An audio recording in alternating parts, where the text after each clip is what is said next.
right time, Ken? Yeah. Normal colour though, that's the only trouble, one yellow.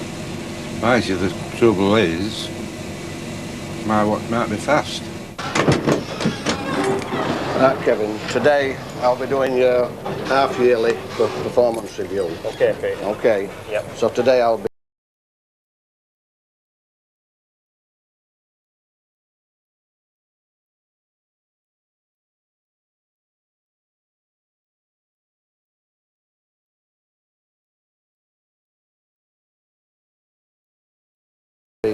how you carry out your ticket examination, how you deal with the problems and all that. Okay, so I'll be following you about all the way to London, all the way back.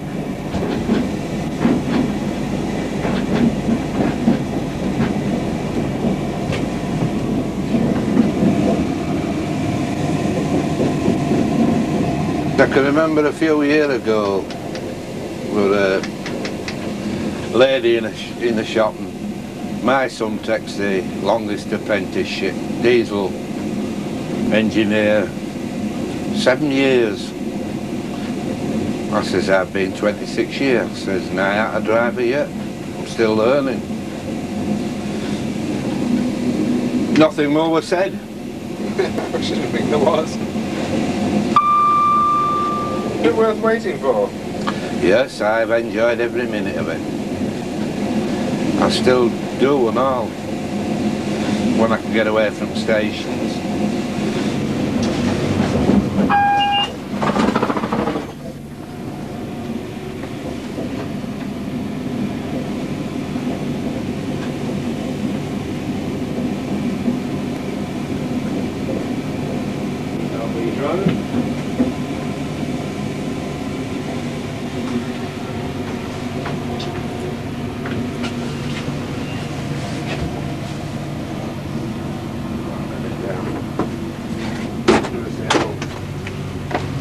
Afternoon. Afternoon. I'm alright, mate. What's this, all this bloody lot then? BBC camera crew. How many?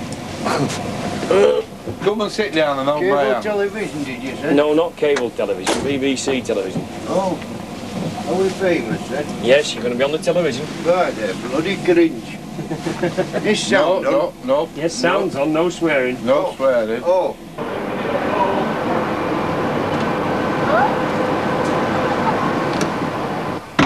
I started when I was 15 and I got passed for driving when I was 30. Oh, so you had a So you short all didn't do bad then, 15 years. And I was made a regular driver. I'd got about 20 years in. Oh, you did well. Yeah, I did. Yeah. I was 26 years before I got driving. Yeah, I did exceedingly well as it was going then.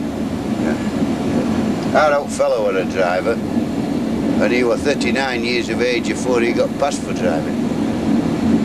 Which was a bloody long time, Ken, wasn't it? Well, yeah. So you come from a rail family? They've had about 180 years out of our family, this bloody job. Thank you. Thank you. I'll come back in a moment, sir. Thank you very much.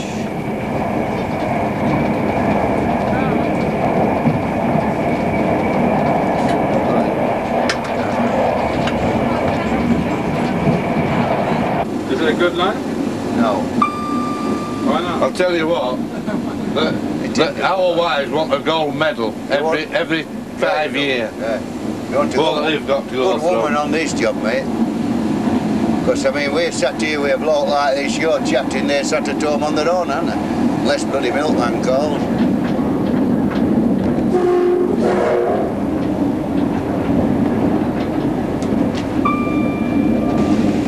Well, there must be a lot of stress driving a train at 125 miles an hour. Well, you see, you do it, you don't notice it. You don't notice it. But it's got to be there. Same as you get a signalling irregularity or out like that, see. I was coming from London the other week, shot into Pullman Green Tunnel on a green signal, shot out at the other end on a red. Of course your heart comes up like that. Stockton goes up phone at Sigham and says, ah, it's only a blip in circuit, mate. You don't know that. You really heart's at the back of your teeth, innit? Yeah. You want a new pair of underpants. You actually went to the window and purchased them? Yeah. Yeah. And what did you say? We said one and 2 halves to 1 half to 1 and 1/2 to King's Cross. Yeah. So how much did you give him then? It was over £15, I think. Over £15? Yeah. And how much change did he give you? I don't know, I was in a hurry. I'll give you some time to have a look for them, then I'll come back. You know where that is, yeah. I don't think they've had tickets. I'll soon find out when I question them more now. I've given time to find it. So I'll just see what's up there. Oh, ain't the railway it used to be. Yeah. Of course. I was running it. College whiz kids, aren't they?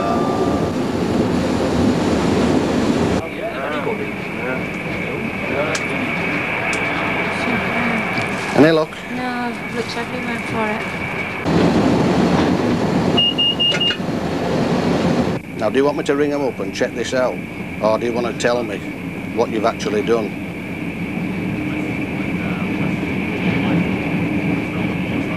Well, can you give me a chance to sort of pay it back? Well, if you tell me what you've done first, this is the main thing.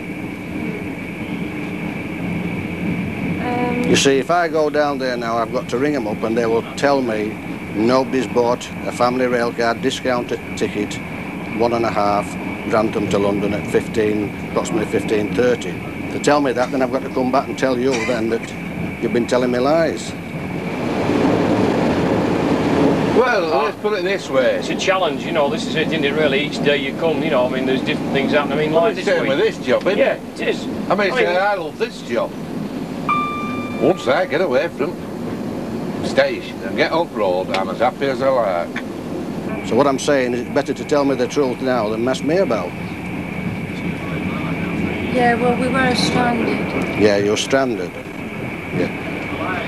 You see, there's a procedure for that, if you're stranded. There's a procedure to Well, get you. we The tried way to- you're we doing tried it to get now. help today, but we couldn't get any help. Is that why you went in the toilet when you saw the scenic conductor coming down? So he's trying to avoid him, see? Have you got anything with your name and address on, please?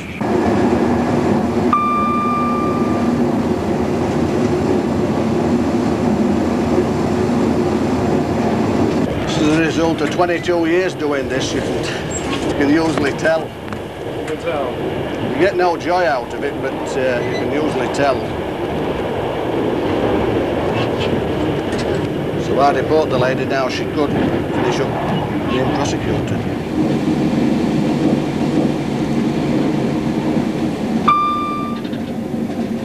Fortnight ago, a chap When we in came out the main load at Halifax, and there's the train, I don't know if he was leaving or coming into the platform, he decided to jump in front of the train and kill himself. I got a poor old bugger last Christmas. By God, I didn't feel that. And he'd got all his bloody medals waved on us. Had he? Raw medals. His berry with his badge on and bloody poppy. And I see him stood at the side of the track like. He started running across. And then he fell down like. And of course I realised what was happening. I put bloody brake on and whistled and then he picked his sen up and he just knelt at the side of the track, put his head on the rail and looked at me.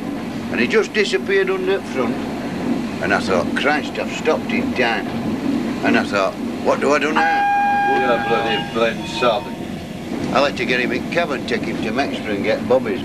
But when I opened the door and climbed off, I bloody trod on him, you know. When I went to court, this detective like says, would you like to read your statement, driver? I said, no, they read it, it's in their handwriting. And this young bobby says to me, can you read? And I thought he was kidding. I looked at him like, and he went, I says, an ignorant pilot like you might be interested to know the evening at bloody schools when we were kids, you know. And he buggered off like.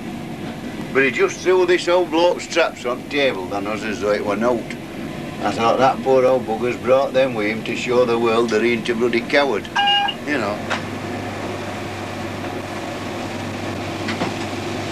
Well, that's your lot cut. For some people, it seems a game on the railway. I mean, Jim will tell you we get all sorts of people. It isn't only the people who's hard up.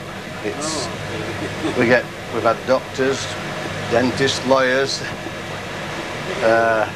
I once had an archbishop. Without a ticket. I once had one come from Scarborough. She came out of the exit barrier at Leeds, and she said, "I've no ticket, no money. I've come from Scarborough." She was the biggest made lady, and she had this blouse on it like elasticated across here. And so she said, "I've no ticket, no money, and there's no way I can pay you." So I said, "Well, I'll have to take your particulars down." So she says, "I'll do it for you." And she just flinged these things down. And there was a ticket collector, was a Pakistani lad, and he said, "Oh, missus," he says, "you put your boo-boos away." I says, "You leave her alone, she knows what she's doing."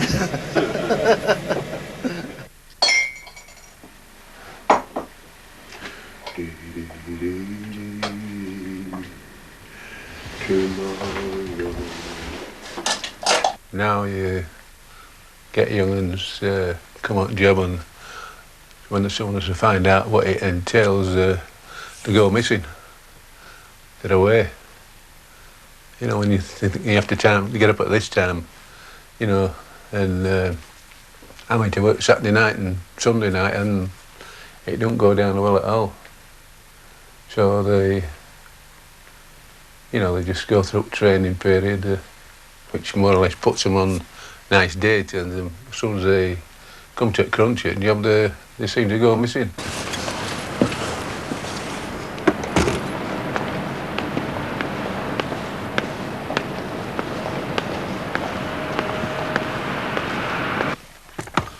Morning. All right, 4:30. Hello, Shelley. There you are, that's the one. You sign it, find your name, you should find it. Yeah, got it? That's it. Do that every morning when you come in now. Yeah.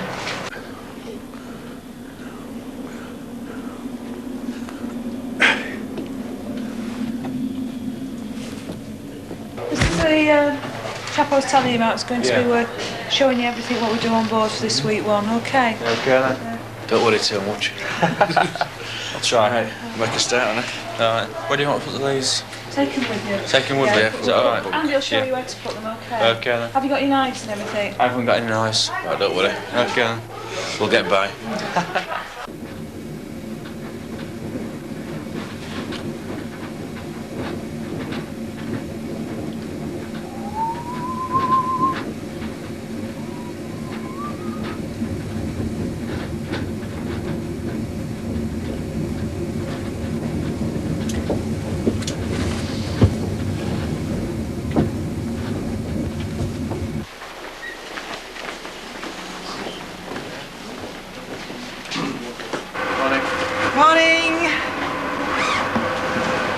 Morning. This is another new starter. Her name's Dawn, okay? Dawn. Dawn Dillon. Eh? I'll be giving her a locker at lunchtime, Eric, so... You'll be giving her a what?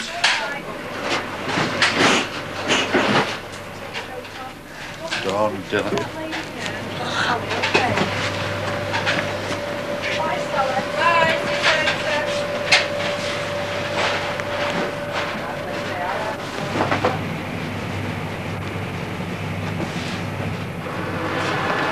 How many days has she got you on here this week? 3, is it? Monday, Wednesday, Friday. You got a day off tomorrow? Yeah. Lucky lad. Eh? Lucky lad. Right. Get used to your days off while you can, because you won't get a lot once you've... It's a good thing is you don't have to work weekends. Yeah. No, chefs don't work weekends. I'm just going to put a few there, Sally, because I've got a load down in my... what is it? I'm going to put the rest off, all right? Where do you live? Where do you live? Castleford. Oh, you can forget it. He's getting up at 3 o'clock in the morning. Castleford. You like this train, don't you? I've been on it for 40 years. How long? Yeah, I heard 40 years. 40? Yeah.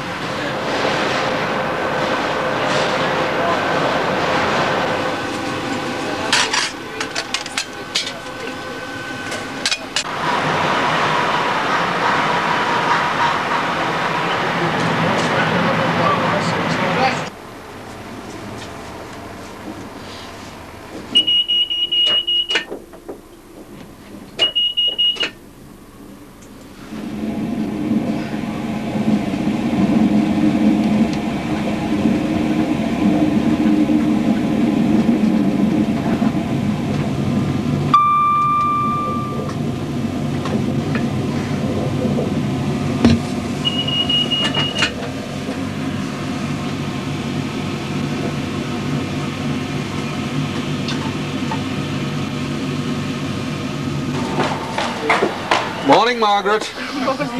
Are you okay, dear? I'm fine, thank you. You? Yes, thanks. No, just coffee. Thank you. Oh, over there, Dylan. How many kippers did you say we had? 8? 8, yeah. Right, we've got 8. No, 6. Oh. 22 grill Andy. 22, yeah, got them. 5 smoked salmon. 5, yeah.